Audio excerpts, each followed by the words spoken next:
Good evening. My name is Brent Manero. I'm speaking on behalf of Letras Latinas, the literary initiative at the University of Notre Dame's Institute for Latino Studies. Welcome to Season 2 of Curated Conversations, a Latinx Poetry Show. Letras Latinas is under the direction of Francisco Aragon, who served as MC for Season 1, a season whose episodes undertook deep dives into debut books, where each first book poet selected their own interlocutor. For Season 2, we're telling a different story, a transatlantic story, one that will feature conversations between U.S. Latinx poets and British Latinx poets, respectively. Francisco Aragon and British Latinx poet Leo Boyks are the co-artistic directors of the series, with additional assistance from British Latinx literary activist Natalie Teitler, who co-directs Un Nuevo Sol, our presenting partner in the UK. Yours truly will serve as MC. Season 2 is made possible thanks to a grant from the Poetry Foundation and the collaboration of the Writer Center in Bethesda, Maryland, who, once again, is our host and co-presenter, alongside Poet Lore. Special thanks to Zach Powers of the Writer Center for his crucial behind-the-scenes assistance. Tonight, we are sharing the 5th episode of the season, one which will present a conversation between Adriana Díaz Enciso and Alexandra Lytton Regalado. In this episode, Adriana and Alexandra discuss their books Flint and Relinquenda, respectively. In their conversation, Adriana and Alexandra discuss dual nationality and writing with two languages, poetic gaze and writing about violence, and the realm where myth comes from. They go on to discuss nature and the divine, grief, and the Central American perspective on death. Enjoy. Hola, Adriana. So good to see you again. It's so lovely to see you, Alex. So lovely to see you again. Yeah, we had such a good conversation last time. I'm excited for the follow-up here. Yes, so am I. It's really, really, really good to be with you again.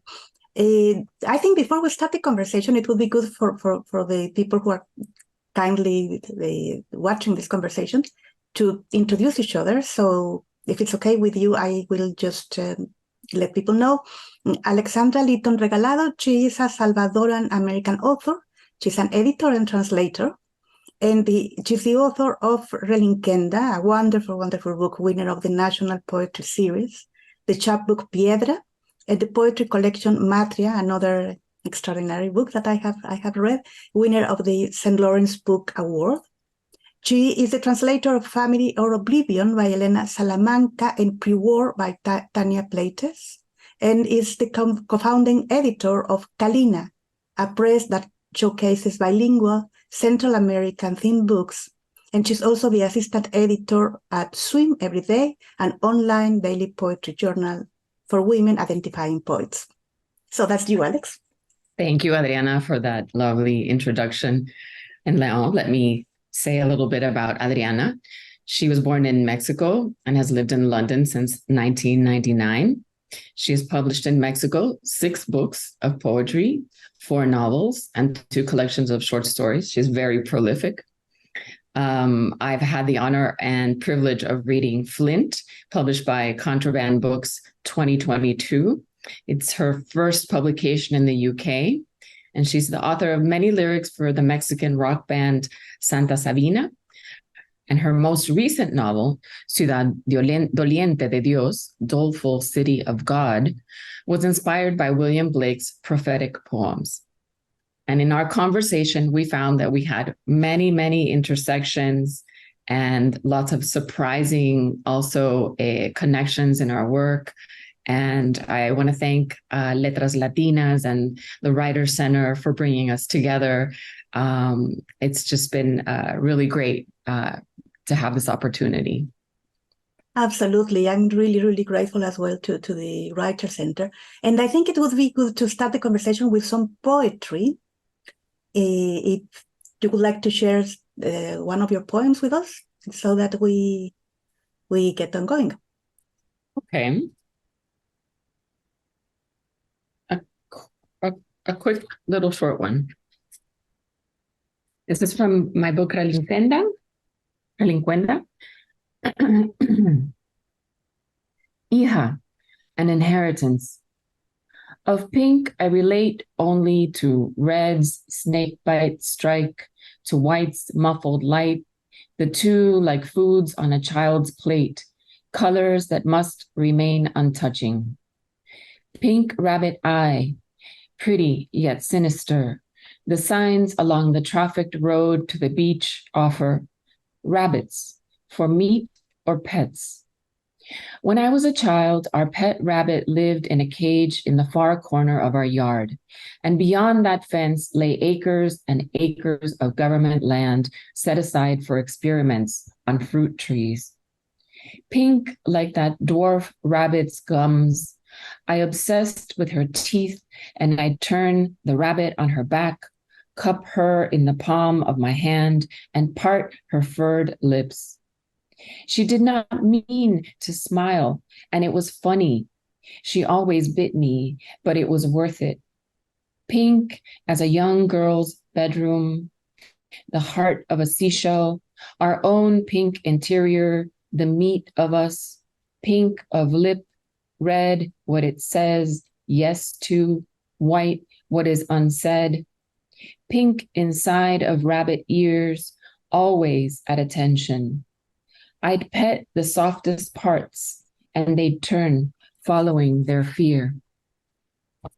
Thank you, Alex. I just love how you managed to. Well, you talk a lot about animals. We will touch on that a bit later. How you managed to intertwine the natural world with all this consciousness and awareness of the poet. It's absolutely wonderful. I love that. Thank you so much for that poem.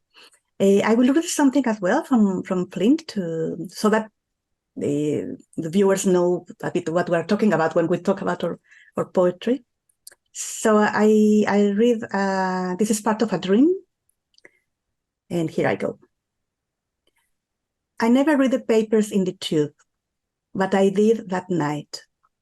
Someone had left the metro on the seat next to me, open where news of your death was exposed.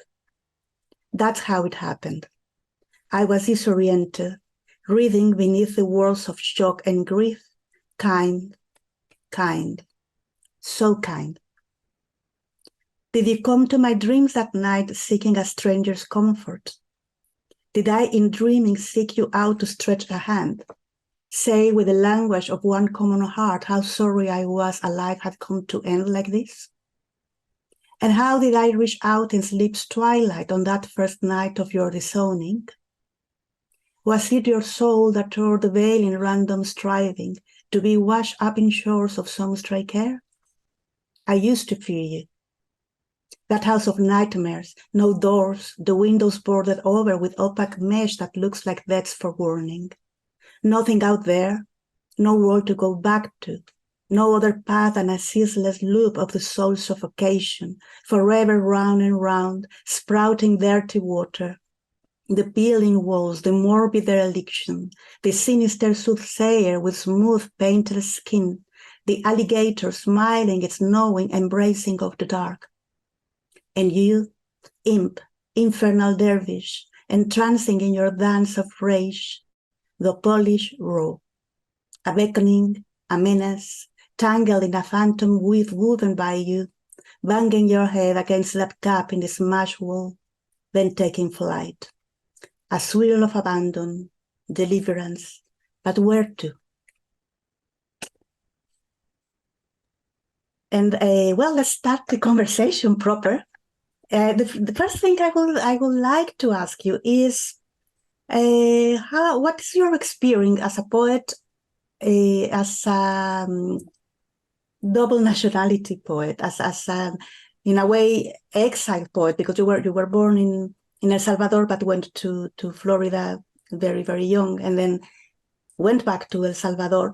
You talk, well, one of the titles of your books is Matria, which is like the feminine side of the homeland in Spanish, the mirror image of patria.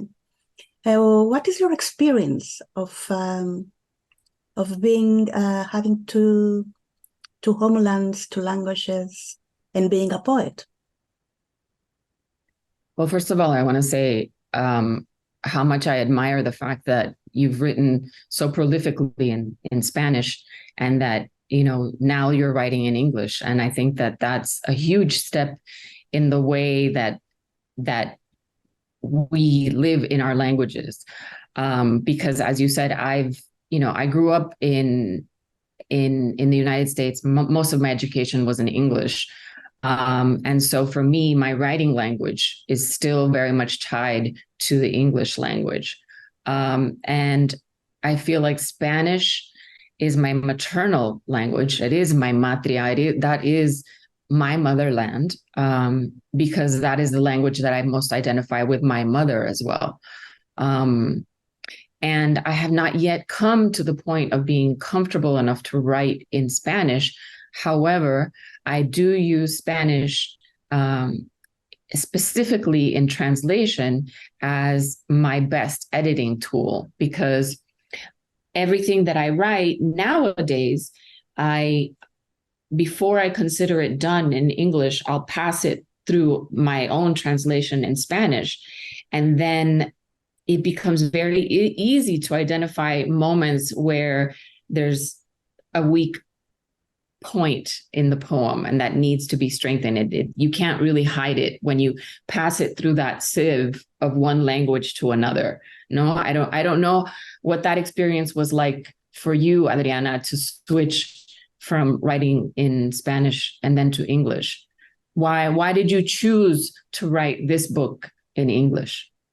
Yes, well, the whole thing is fascinating. This book I wrote in English because I've been here for 24 years. So I think more and more in English. I dream in English. I think in English. So it came out in English. And the whole context for the book also is, well, this is maybe a bit silly, even because it's dedicated to someone who's already dead and was already dead when I was writing it. But, well, he was British. So it just came in English. But the novel I'm writing now, that I also started writing it in English because that's how it started in my mind. I was scared of losing Spanish as an author.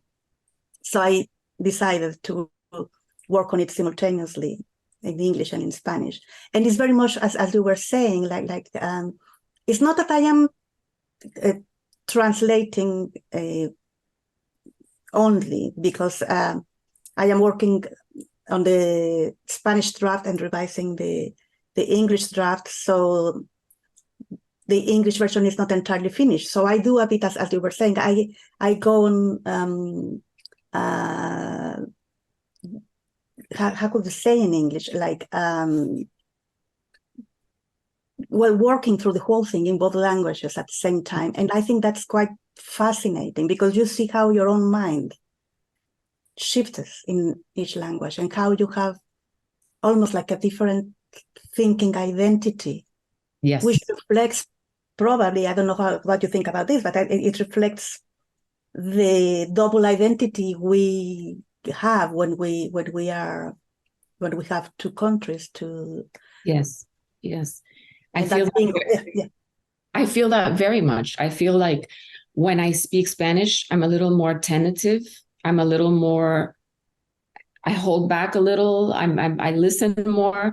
And I think that when I speak in English and I write in English, there's a level of confidence that I haven't yet been able to feel in Spanish. And I think that it's so interesting the way that our personalities are one way or another bolstered or encompassed by this language that we're communicating in. Yeah. And I think it's also curious now that you mentioned the topic of your book Flint, because you wrote it in a way which you're directly addressing Keith Flint. You couldn't have written it in Spanish because you wanted to speak directly to him, and so that had to be in English, no? And so each book goes sort of birthing its own identity as the idea develops, no? Yes, and I didn't think of all that when I was writing, but you are very right. but also because in the book there is we are going to be talking about nature in the presence of nature in what we write, because there is so much nature in the book. It was a springtime in the UK when I wrote it, and it was such a British. Such British flowers that I couldn't possibly write it in Spanish. You see what I mean? So I think writing in being authors who live astride to different languages and to different identities almost in that sense, we know how language is made not only of words or the linguistic elements, it is made of the whole universe. And it's very interesting in your own work how, for instance, in Matria, you are writing in English, but you have this La Loteria, which is a very Latin American and Mexican a kind of bingo game. And the titles of the poems they come in Spanish from La Loteria, which is quite beautiful. Why did you choose to do that? Well, it was exactly because of that idea that I envisioned, and thank you for picking up on that it was going to be a sort of game that I was proposing to my reader, where I was putting the title out as you would the card of the loteria, of the bingo game. And when I wrote the poem, my idea was that, for example, La Cachiporrista, which is one of the first poems in Matria, it doesn't just become about this young girl who is the band leader. She's actually becomes symbolic of many girls that are sort of oppressed by this quiet violence and then very obvious violence imposed on them through their femininity, what's expected of them, what is restricted to them. But so it's this sexy, short-skirted symbol, but also this young girl who is trapped in this small garden where she's practicing her dance. So the idea was that once the reader read the poem through, they would be able to guess what the title was in English, but in reality, they would find that it had multiple meanings, more than just the face card, that it had two sides to the Loteria card.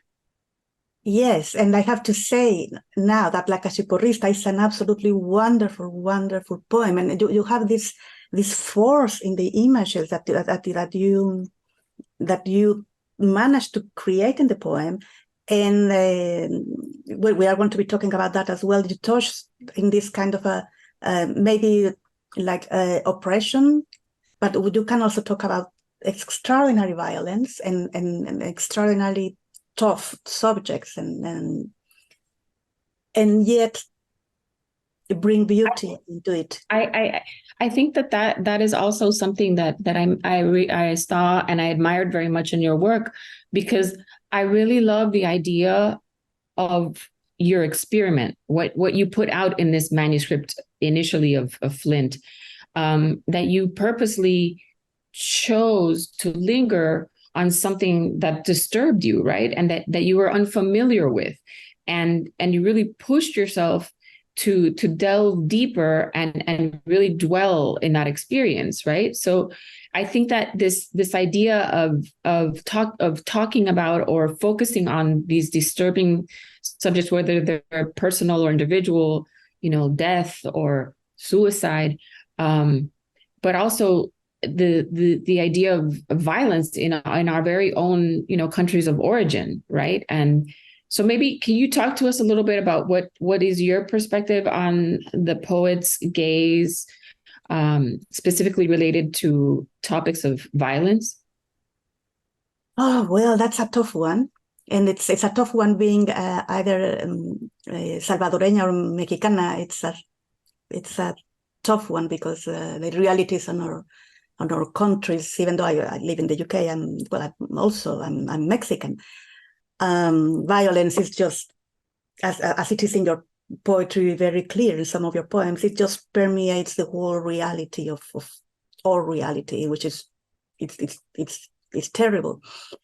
And I think there is a great risk, and I have seen it in contemporary Mexican literature, not only poetry, in fiction as well, a lot in fiction, of just writing about violence. And sometimes it becomes even like a kind of trendy thing. There are some authors who do it very, very seriously, and they're not talking about the violence because it's there and you cannot ignore it. But there's also this kind of almost fashion, which I find heartbreaking and terribly, terribly sad, of just writing about violence because that's what there is. So I think that as a poet, as an author, as an artist, any artist, we should strive to some kind of truth, literary truth, which is something I know very difficult to describe. It's may sound a very abstract term, but I think it comes from the heart. A literary truth, no matter what you're talking about, and create human meaning from there. You are wondering the moment you are writing about it. You are also wondering. You don't know answers. Writing is an exploration. It's a journey. So I think that no subject matter is barred or should be barred, but we should really do our very best to go towards it, looking for human truth. And I think you do that really wonderfully in so many of your poems. I mean, I have a list of titles here.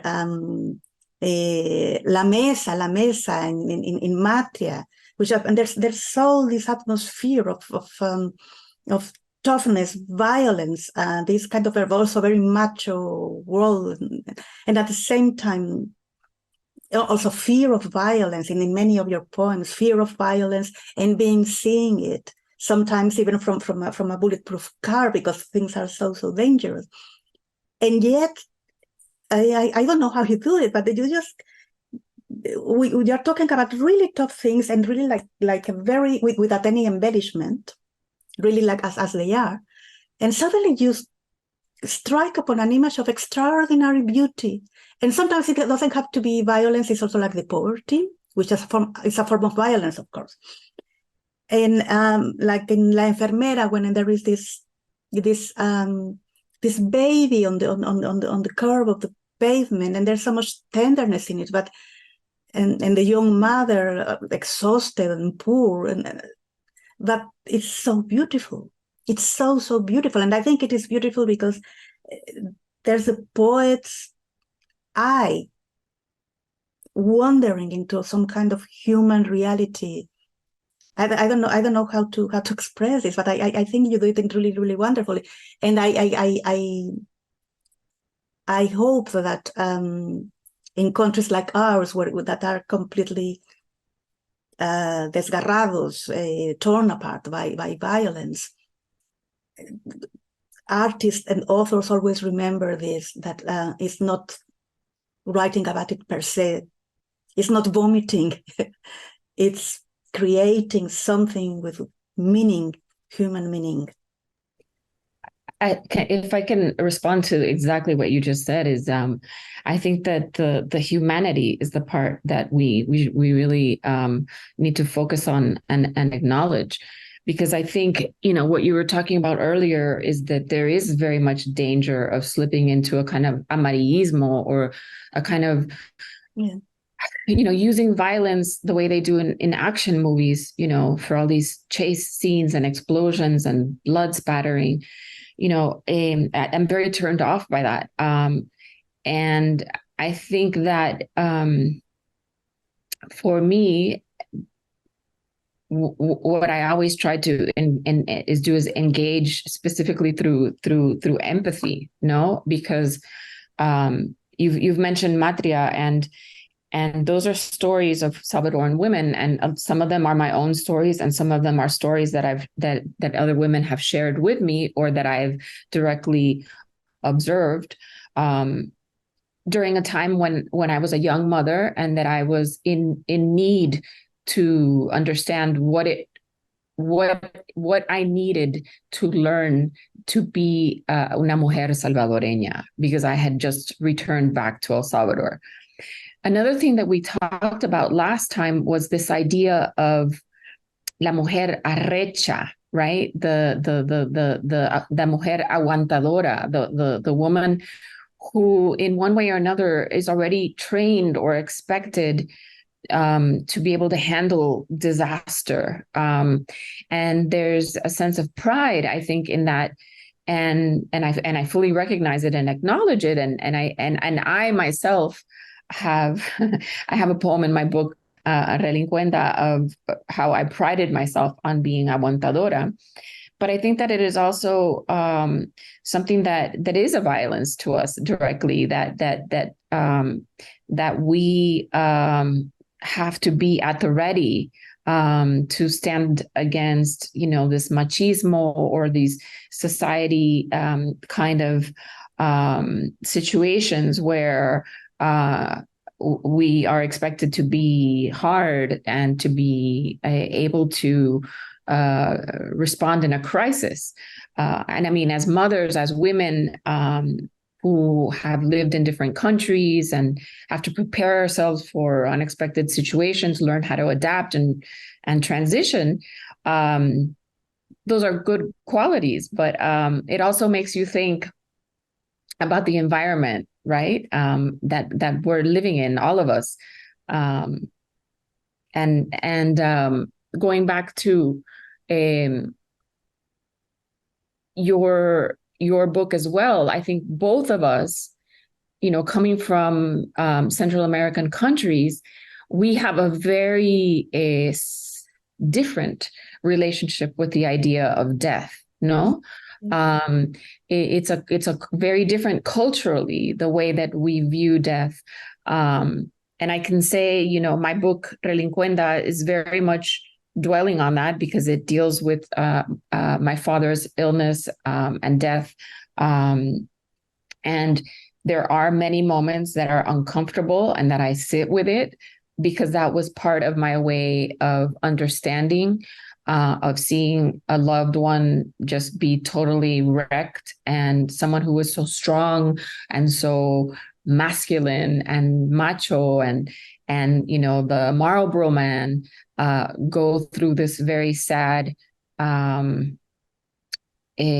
transition into someone that was utterly feeble, and that at the end I was feeding him water with a little a tweezer or a little beaker, like he was a bird, was very difficult to see that transition. But I think that we also in the last conversation had this talk about the way that suffering and that human vulnerability, in one way or another,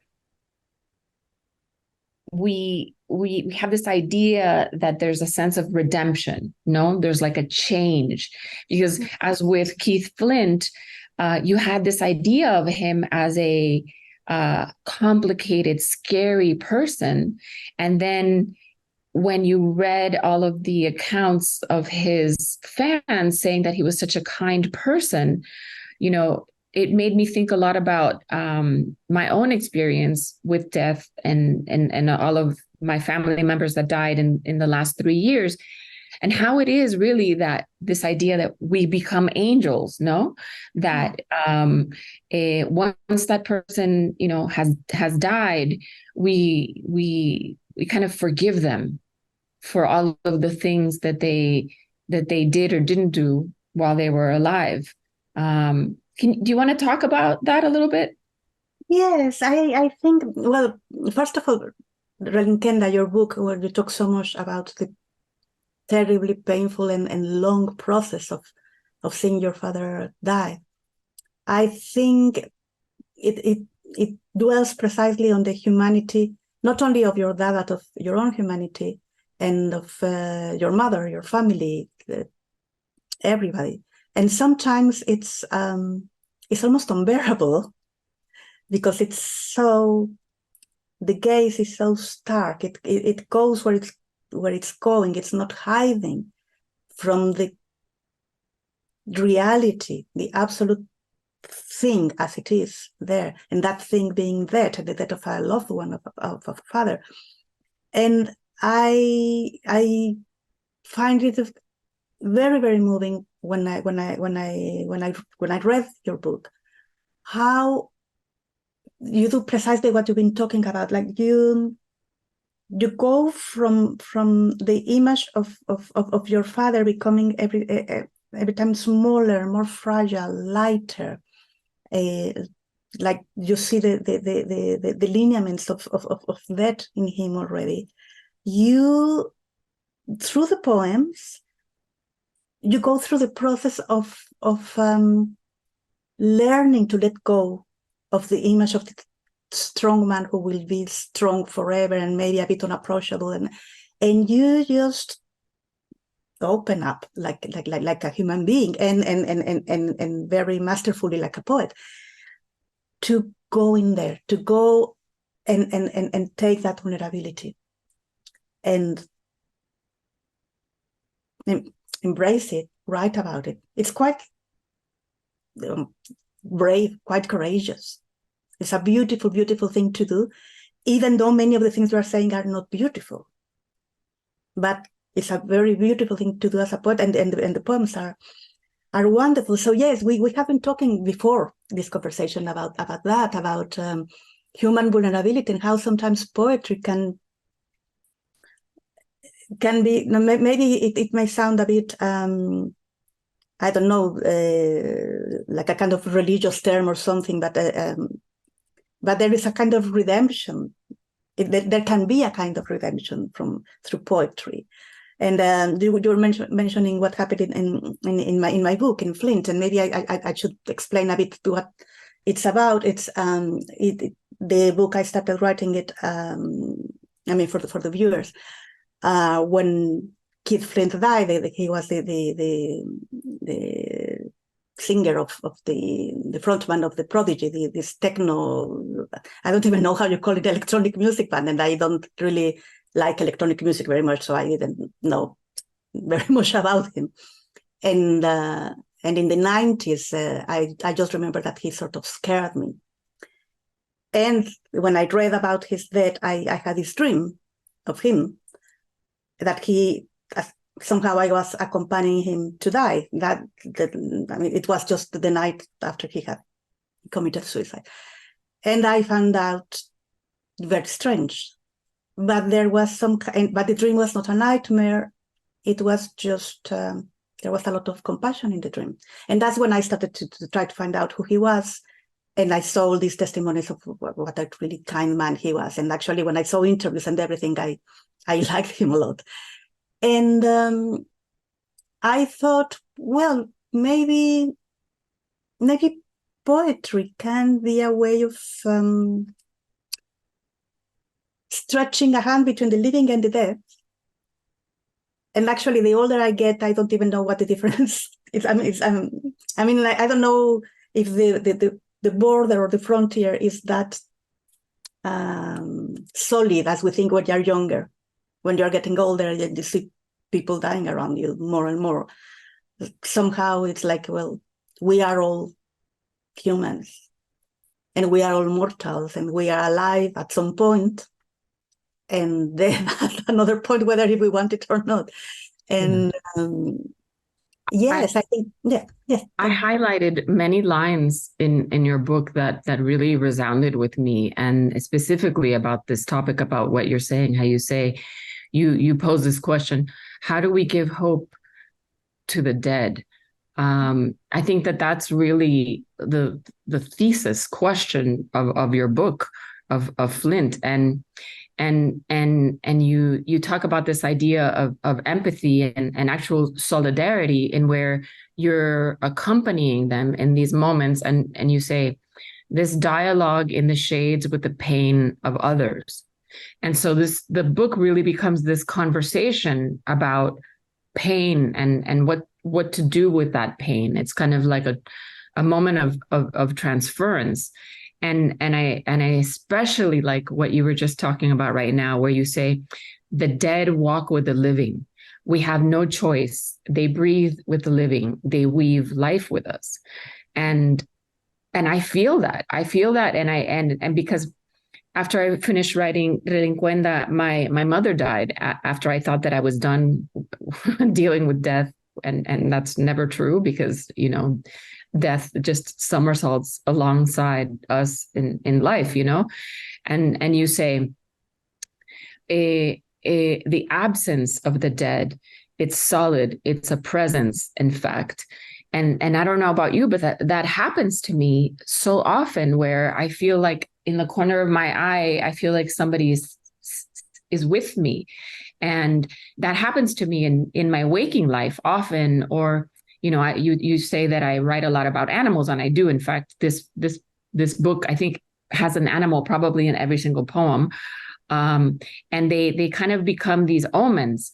And in a very similar way, where you talk about symbols in dreams, right? And this concept of how you say it is through our eyes now that the dead will see, right? And so there is this connection with the other world, or this connection with a world that we can't quite understand, or the unconscious, the subconscious, and all of the symbols, no? So I find it really, really curious also how your book, Flint, is written in prose. We haven't mentioned that, right? And you describe it as genreless, like an elegy in prose. But the central parts of it is kind of like a dream diary. Yeah. Will you talk to us a little bit about that? Yes, well, I remember my dreams a lot in general, and sometimes I have very strange dreams like this one, and when they are particularly forceful, I write them down, and when then they are really, really, really forceful, I feel like that I have to write something with them, like I did with the Flint. So I believe that dreams have. What I don't try to do is to try to explain to myself what dreams are, or try to say, well, is it like a Freudian thing, or they come from somewhere else? I mean, we will never know. I think it's the least important thing to know what they are. But I think like poets, like authors, we can find their, what I was talking about, literary truth. We can find that's what we are good at, hopefully. So we don't have to respond. What are dreams? Well, we don't know. We just don't know. But I think the nature of the human imagination. I mean, like William Blake said, the imagination is not a state. It's the human condition itself. And that's very, very important. That's not rational. And I think in your poetry, you, even though it's very, how can I say, it's rooted on reality, because you see with really open eyes, on blinking and on flinching at reality. But I think you're very interested in myth yourself.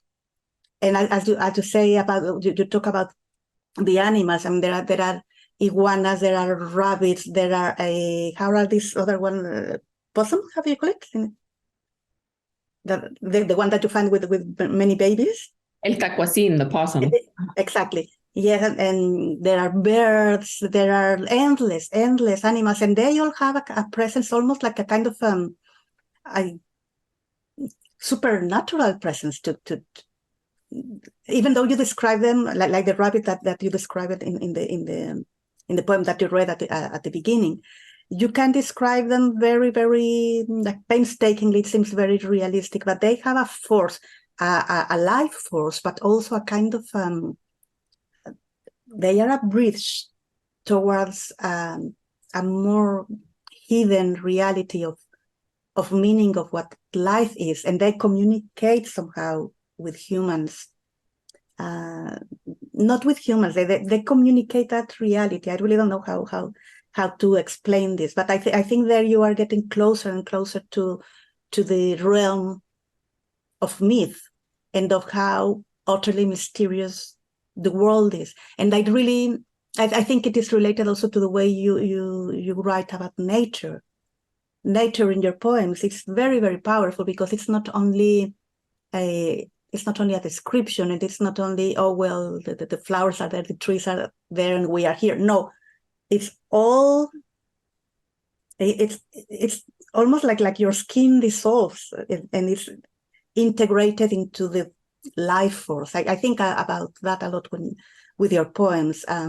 In Las Jícaras, which is but a very, very, very beautiful poem. In La Medusa, the jellyfish, which the Medusa is talking to us from her own nature, from her own physicality, from her own, for us, strangeness. I think that touches like the portal to the realm where myth comes from. And I don't know how we describe that. I don't know how we explain that. I'm not very interested in, as I said, in any rational explanation about these things. But I think it's real. And I think it can nurture literature really, really powerful, because it is real. It's a kind of force and I don't know, a reality. So I don't know if you would like to say something a bit more about nature in your poetry, which is also, it's very, because you write about nature in El Salvador and also in Miami, in Florida. It's very wild. It's not as tame as in Britain. What does nature, the presence of nature and myth, and do they come together in your poetry, or am I just imagining things? No, you're actually a really great reader, Adriana. I appreciate it so much. I think that yes, nature, animals are very much, for me, connected to the sense of divination, or kind of like a search for omens. Almost unwillingly or unwittingly, it happened for me, because I think in the book Relincuenda, my dad, as he was facing death, my dad was an atheist, right? And he was a math engineer, very science, very, very, like I said, very, very masculine. And I think that I have sides of that myself. But I think one of the questions that I was most struggling with is that, how was he preparing himself to die, sort of with this idea of, I lived my life, it was a good life, I'm proud of it, and now I'm ready to just say goodbye and be put in a hole, and that's the end. And so, I was raised Catholic by my mother. I went to Catholic school all of my life. I kind of have let go the idea of, church religion, and I'm more of a spiritual religion, blending a lot of things, sort of cobbled together my own idea of what is the afterlife, or what is it really to be good, or what is the spirit in this world. And yes, I think for me, as it is for you, and again, this is one of the lovely parallels that I found in your book, is that searching for hope, that searching for sort of orientation, begins with where our feet are in that moment, no? And so that actual looking around and noticing things, that being in that moment and letting yourself be part of that landscape, is really, for me, a huge exercise in dealing with anxiety, no? Because it's all of that uncertainty, and at the same time feeling like you need to let go all of that, or you need to tell yourself that there's nothing that you need to search for, like Rilke said, like, don't search for the answers. They will come to you, eventually.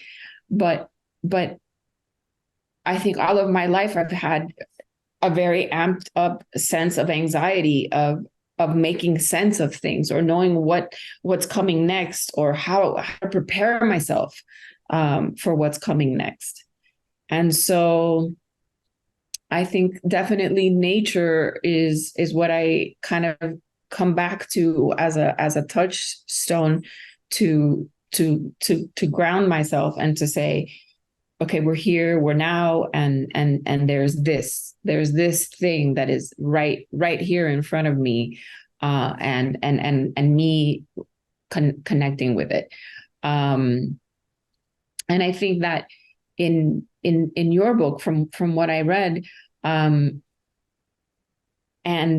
the way that you describe grief and sorrow as the reverse mirror, right, of every joy and bliss, is this same idea, right? That nature has death and life right there together in two sides of a shell, and to accept one is to accept the other, right? And it's that wholeness, right? As you say, right? It's a passage through the arc of light that those two things coexist, and that's really what we're trying to connect to. Not glorifying death, even though you're Mexican and I'm Salvadoran, and very much El Día de los Muertos is a very special day for me. My mother's birthday is November 1st.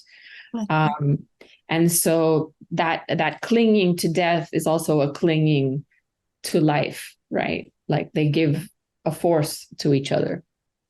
You're saying something wonderful here, because I think we are getting into quite metaphysical terrain, which I love it.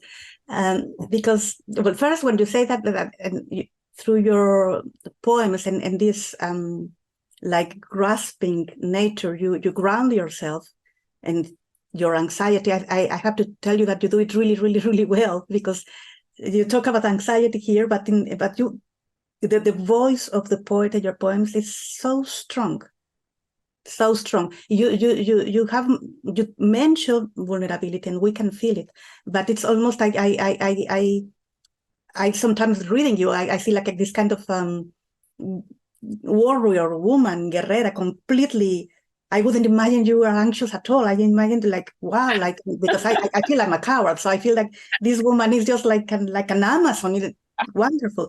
And then you get to the point of things. For instance, when they're describing the iguanas in this very long poem about waiting for the long wait before your father died, and it's like you describe the iguana, and it's like the iguana is what it is, or the eyes of the rabbit, or the eyes of a snake, and the eyes tiny with a kind of gaze that we don't know exactly what is behind it, because we cannot feel like them, but we can look at each other from these different realms, is what it is. And the crime and violence and that are what they are, and I am here to bear witness to it in a quite extraordinary way. I think maybe then the function of literature, of the arts, is, among many other things one can say in another moment, is to name what is, and find find beauty, if at all possible, find a truth, and that truth doesn't have to be only about the materiality of what we are talking about, but precisely this, what they were saying, going through a broad, it's not another realm, it's just broader than we usually think. So it's very important what you were saying about nature. Nature is not like, oh, how beautiful, how nice nature. No, nature can be completely merciless. It's not that it's nice. Nature is not nice. Nature is, we are nature as well. Nature is what is. So yes, I agree with you entirely on that point. And then you were mentioning the relationship with death, like with the Day of the Dead. Yes, I think that is a very good thing in our culture in many Latin American countries to help us live closer to it without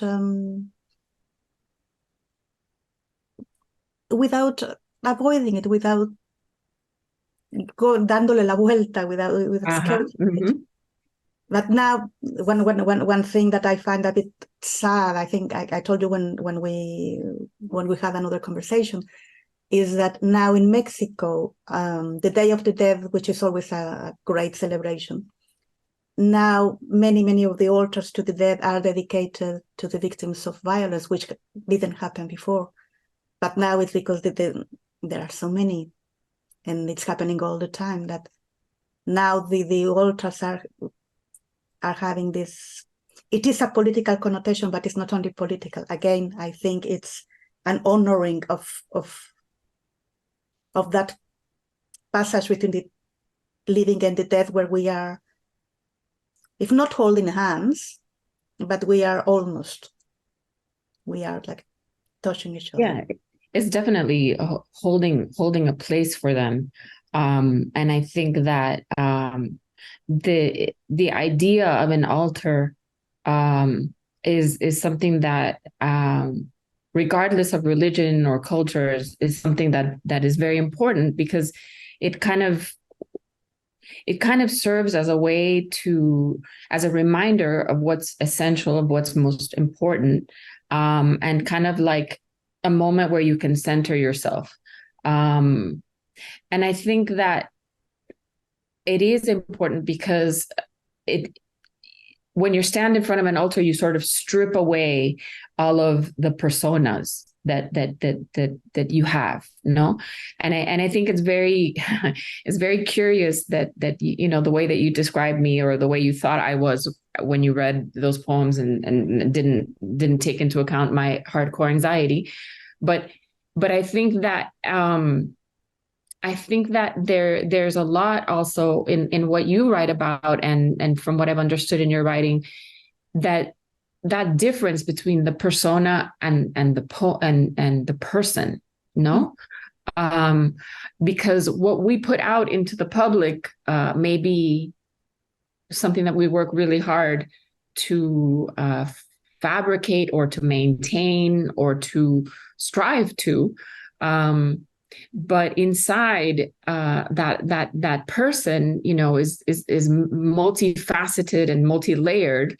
And if we're able to connect even with one of those facets or layers of the person, I think that's really that's what really I search for. Like in that search for to connect one human with another human, and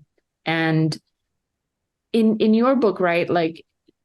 Keith Flint, you also mentioned topics about this idea of hero worship in popular culture, and I think that idea of performance, is especially for men. I don't know, well, men and women, we all have this push, to be perceived in a certain way. And I really, really, one of the sections of the book that I really liked is the way you describe his performances, and you tap into his energy, and what's really funny is that in the 90s I was very much a rave goer and dancing to his music, and I went back and I watched all the videos, and you're just so astute at the way that you perceive what he wants to put out on the screen, and then you go on to wonder, what it is that he's trying to incite in his revelers, like what is he trying to communicate? And I think this, this fervor and frenzy, as you describe it, is really something that is specific to a generation that we're looking for somewhere to place that frustration, that rage, that confusion, and I think all of that has to do with what is expected of us. Can you talk a little bit about that? Yes, well, thank you for reading it so attentively, and how good to know that you were dancing to those songs in the 90s. I think that the persona, what an artist puts forward with their art, whatever it is, more for performers, obviously, but also writers, painters, whatever. It's a wonderful thing of art, is the transfiguration. We all are quite fragile, I think. Humans are fragile because life is great, but it's tough. And we are all vulnerable, we are all fragile. But there, through art, through the means of art, there is a power of transfiguration. So it is not only what we want to project, it goes beyond that. I think it's something takes you. And for a moment, when you are creating or when you are performing, you are actually the persona. And it's not that the person doesn't exist, because the person feels the persona, but it's very mysterious. It's just something happens there. Something happens when you're writing. Something happens when I am not a performer, but what people are performing. It's a complete and entire transfiguration. So I think in the case of Keith Flint, yes, he was obviously vulnerable, but he managed to create something quite extraordinary, like this unleashing of energy, collective. I mean, in thousands and thousands of people. I think that's quite extraordinary. And I think it's wonderful that art gives us that, any kind of art gives us that opportunity. Again, we are talking a bit about myth in a way, and of transcending the limits of the person, of the fragile beings that we are, and just become or create or something else. And then you read, I don't know, the Iliad. Well, it was human beings that originated all that vision, but we humans have through art this wonderful ability of transfiguration. I think it's quite extraordinary. And I don't know, probably I think we may be running out of time, which is a pity because I could be talking with you for ages. But I would like to hear another poem. All right, and I'm going to ask one for you too, and we'll close out that way. And I love how all of this has synced up, because I wanted to end with this poem, which is the last poem from Prelinquenda, and it's about art, actually. So it's about that, what we put forward, and it's called "The Art is Knowing When to Stop." Untouched, a rock is a rock. Hold it in your hand and it becomes stone. When the sculptor sees the sculpture in the stone, it becomes art. Turner's The Fighting Temeraire, painted at the height of his career, is said to be a self-portrait. The sun goes down on the British Empire at end of an era, the grand warship tugged into the Thames to be chopped up and sold for scraps. It's the mystery we glorify. The Mayan stela I thought so wise, so deep, but was really a billboard claiming Warrior King 28 Rabbit killed 500 soldiers on this spot. Or in Burma, the temple decorated with curving calligraphy in translation said, "The Win family donated these 10 bricks." An outline of footprints on wet sand points back at the absent creator.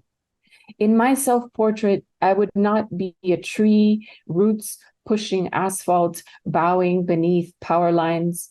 I would not be a tree midfield among the slow mouths of moon-eyed cows, nor a backyard tree heavy with fruit, rising stories above a woman who pulls up her shirt to make a basket while her son climbs up to the highest branches and tosses down jocotes to her. Not the tree, not the fruit, but the seed, hard as a rock. That's so wonderful. And that's exactly what we've been talking about. It all lined up. I'd love to hear something from you, Adriana, please. Well, I thank you. It's perfect. And we didn't plan that. It's perfect. A wonderful, wonderful poem. Thank you. Well, I'm going to read like the last parts of the book, really. Let me just find it. No one can stop now the trees from budding, the earth from gushing forth with will to live. I learned this when she died. It was March 2, and beauty a torrent unleashed on me from sky and earth that drenched me with as much force as my grief. It was like this. The cherry-ruffled pink orb soft and weightless on my hand, the feast of color, scent and charm, a relentless reminder of the incorruptible precision of the force we call life. She knew.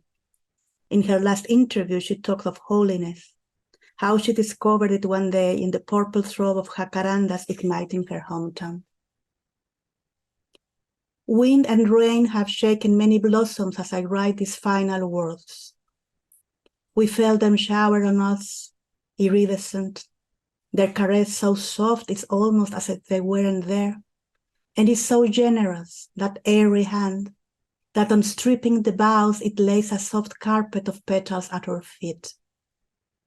Even with gaze downward, no difference between heaven and earth. I would she found you there, where you are now. She who knew these things, who loved this world so much. But then there are so many I wouldn't trust to her. My friend needs her now. He must be scared, so lonely there in blindness of despair. She loved him too. Still, I would she found you. I would you knew. No pain will be left uncleansed, not even yours. The earth will glow, rejoice, and you'll be joining in.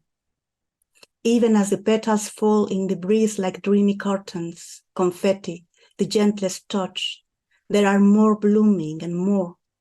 The pulse is unquenchable. Beauty is another thing we can't comprehend, but it sustains us. That's what I want to tell you. It's springtime. Breathe. Beautiful. The airy hands of the jacarandas. I love it. Yes. Mm-hmm. It's been so wonderful to be talking with you, Alex, and I hope there will be many, many, many more of this. It's been really, really wonderful. Definitely. Thank you, and thank you for everyone who is watching us, and to the Writer Center for giving us this wonderful opportunity. And that concludes episode 5 to season 2 of Curated Conversations, a Latinx Poetry Show. Please join us in a couple of months on Tuesday, December 26th at 7 p.m. Eastern Time for episode 6, the final episode of the season, which will feature a conversation between poets Monica Radojevic and Vicky Vertiz. Please register on the Writer Center's website to attend the premiere. And until then, I'm Brent Manero, a 2022-2023 Poetry Coalition Fellow speaking on behalf of Letras Latinas. Thank you for joining us.